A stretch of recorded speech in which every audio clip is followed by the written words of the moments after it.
ডেসিমালে যাওয়ার জন্য আমাকে দুইটা সূত্র মনে রাখতে হবে। একটা হচ্ছে কি, কোনো কিছুর উপর পাওয়ার যদি 0 হয় মান হচ্ছে 1, আর কোনো কিছুর উপর যদি পাওয়ার হয় নেগেটিভ তাহলে এটা হচ্ছে 1/e⁻n, মানে 2 আমি এখানে লিখেছি, এটা n হলে n লিখবে, অর্থাৎ এইরকম। ঠিক আছে, এই দুটা সূচকের 19 নবম অধ্যায়ে যে সূচকের অংশ ছিল সেইখানে তোমাদের এটা করানো হয়েছে। এখন আসো আমরা যে কোনো একটা সংখ্যা নিব, ধরো এটা নিলাম আমরা, কোথায় যাব, ডেসিমালে। প্রত্যেকটা সংখ্যাকে আমরা বেস দিয়ে গুণ করব, প্রত্যেকটাকে, অর্থাৎ আমরা বলতে চাচ্ছি 1 গুণন 2, 0 গুণন 2, এখন দেখো আবার প্লাস 1 গুণন 2, প্লাস 1 গুণন 2, প্লাস 1 গুণন 2, প্লাস দশমিক দেবো এখানে, আবার 1 গুণন 2, প্লাস 0 গুণন 2, প্লাস 1 গুণন 2। যদি দশমিক থাকে তাহলে দশমিকের পরে পাওয়ার হবে -1, -2 এবং -3। যদি আরও থাকে আরও দিবে।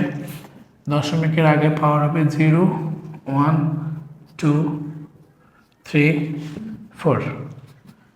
তোমরা এখন ক্যালকুলেটর নিয়ে যোগ বিয়োগ করে ফেলবে। 2⁴ মানে হচ্ছে তোমার 16, তাই 16-এর সাথে 1 গুণ করলে এটা বেসিক্যালি কী হবে, 1 × 16। তো 1-এর সাথে 16 গুণ করলে কত হবে, 16, প্লাস 0-র সাথে কোনো কিছু গুণ করলে পুরোটাই 0, প্লাস এখানে হচ্ছে 1 × 4, প্লাস 1 × 2, তাহলে 0, 4, 2,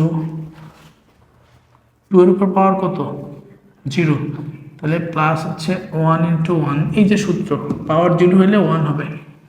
ঠিক আছে, তাহলে এটাকে আমরা গুণ করে লিখি 1, প্লাস এটা কত, 1 × 1/2 হবে, প্লাস 0-র সাথে কোনো কিছু গুণ করলে 0, প্লাস 1 × কী হবে, 1/2⁻3।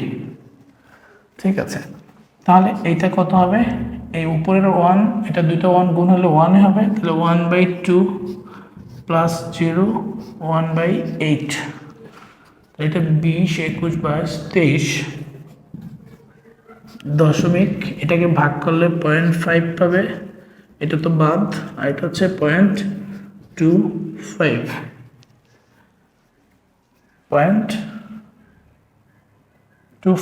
1.125 যোগ করে দাও এবার, 23.625। তো এটাকে আমরা কিন্তু আগে দেখিয়েছিলাম তোমাদেরকে যে আমরা কিভাবে বাইনারি থেকে ডেসিমালে যাব, অর্থাৎ বাইনারি থেকে ডেসিমালে, অর্থাৎ ডেসিমালে প্রবেশটা আমরা কিভাবে করব, এটা আমরা আগে দেখিয়েছিলাম। ঠিক আছে শিক্ষার্থী বন্ধুরা, তোমরা এই পদ্ধতি অবলম্বন করে প্রবলেমগুলো করার চেষ্টা করবে। আজকে এখানে শেষ করছি, আল্লাহ হাফেজ।